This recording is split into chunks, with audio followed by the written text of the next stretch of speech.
Hiyo de Gallo. Alright, let's try to put a bow on this. So I did this is the second part of a two-parter on this story. Now, I have shot and reshot this about 10 times, and I cannot quite, the storytelling is so dense, I can't quite mush mouth my way through it in a coherent manner.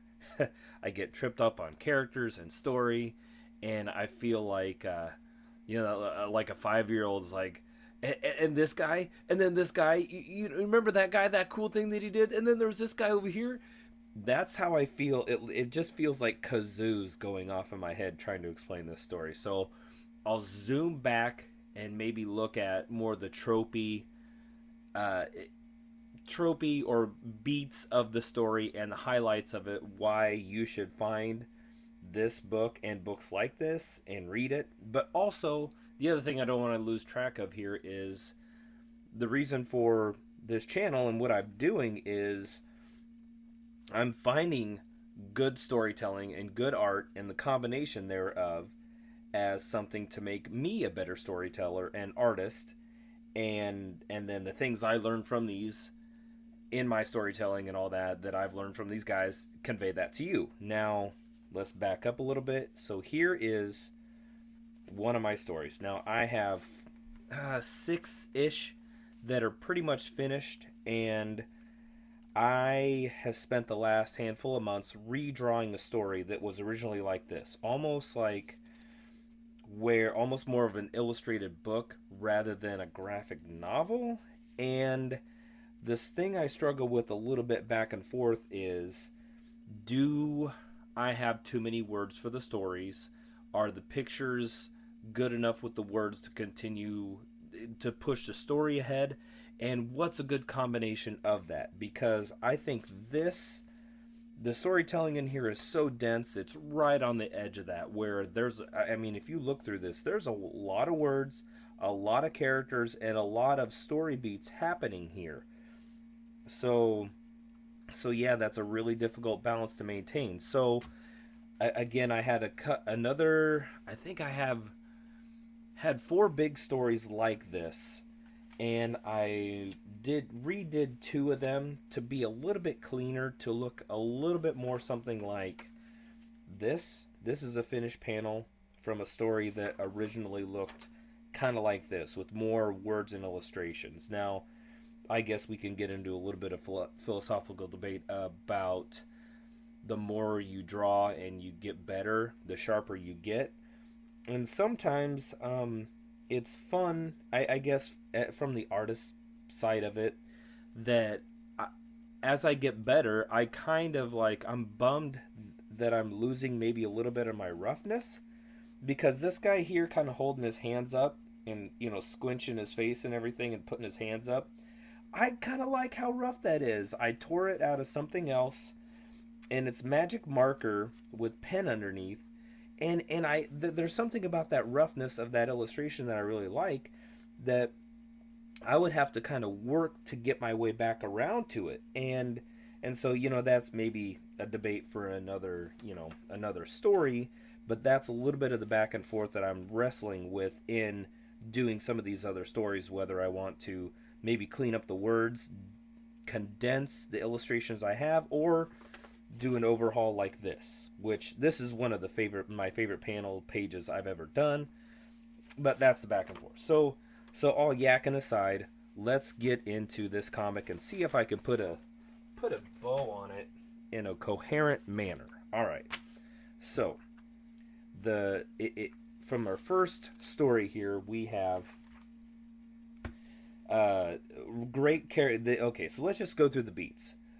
Great character development, good villains, good hero. One of the things I was talking about before, if you like cape mechanics, boy, they sure cape the cape out of that cape. I mean, pretty good stuff. Again, one of my favorite character designs I've ever run across is this guy.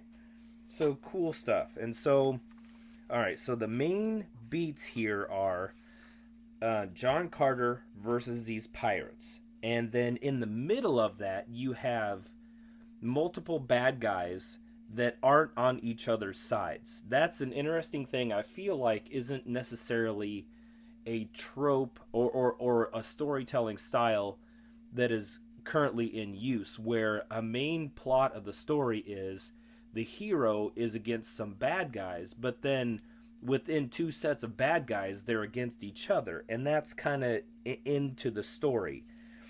And another beat in here that is really cool, and again, another thing I think they kind of do a good job of, in the struggle of words versus pictures.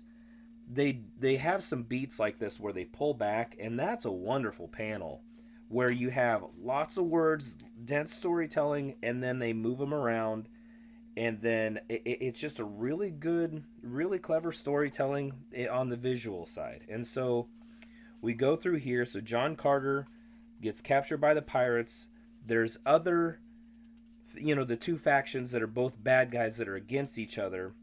Part of the story tension here is you get the feeling that John Carter will ally himself with one of the bad guys who has a change of heart and becomes a good guy. Now, ultimately that does happen, but you should read the story and find out who it is. Yeah, how about that? How about that? That'll save me some work and mushmouth time of being coherent. But okay, so as we move ahead here, really again another trope of what we're seeing. They take just 2 seconds to zoom out and really nice panoramic stuff of the backgrounds. This is an alien landscape. They're taking time to show exactly how alien it is. It's pretty clever stuff here. So once again, I'm trying to stay light from the story because that's the climax of what we're heading to is the basically the villain who has the upper hand right now is the pirate.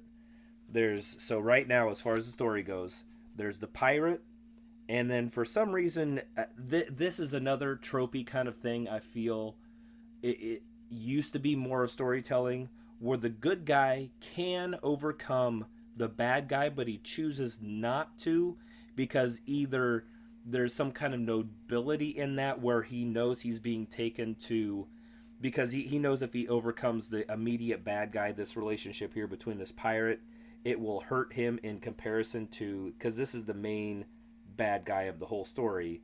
Yeah, that's the tropey thing where he isn't rebelling necessarily against the low level bad guy because it will ruin the relationship, if that's the right word, between the middle bad guy and the boss. And so that's what's going on. So we have John Carter. These two people are enemies, and then that's the big boss. So yeah. So close up again. Hopefully this isn't bopping around, give anybody headaches too much.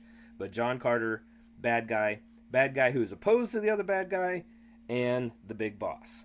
And so I kind of will leave it there. So things happen. Hag-like boss. And so we find out here who rebels against who. And one of the bad guys does have a change of heart and sides with John Carter. And ultimately you see that the pirates were enslaving a bunch of people.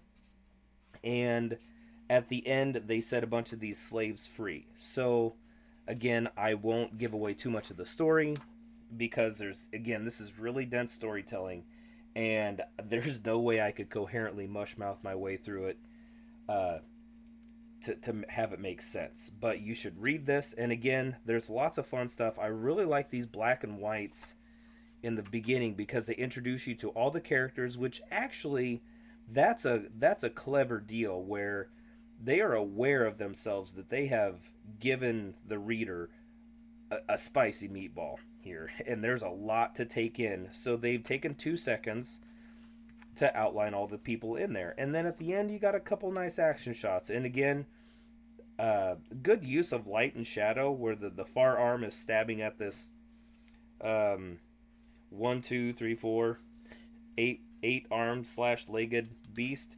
So cool stuff here. So again, The back cover looks just like the front, but without the words on top of it. So if you do catch any of the Edgar Rice Burroughs, uh, pick them up. They're good reads. I really enjoyed this.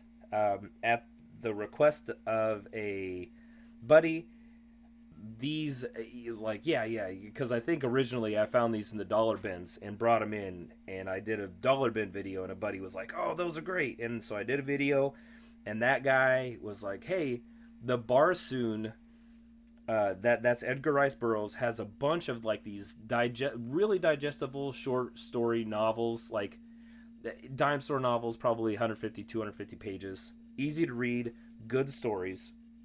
The Barsoon stories of Edgar Rice Burroughs, John Carter on Mars. Too much is going through my brain. I'm getting the kazoos again where I can't be too cogent, so I'm trying. But anyways, yeah, definitely a good device, and a mode to get you into your brain thinking, okay, what is too much storytelling? What is too much words? Too much pictures? That balance here. All right, 11 minutes, and I got through it. All right. If you're still hanging with me, I appreciate it. This was fun, but also kind of a pain. But until next time, try to keep the kazoos out of your head. Boop.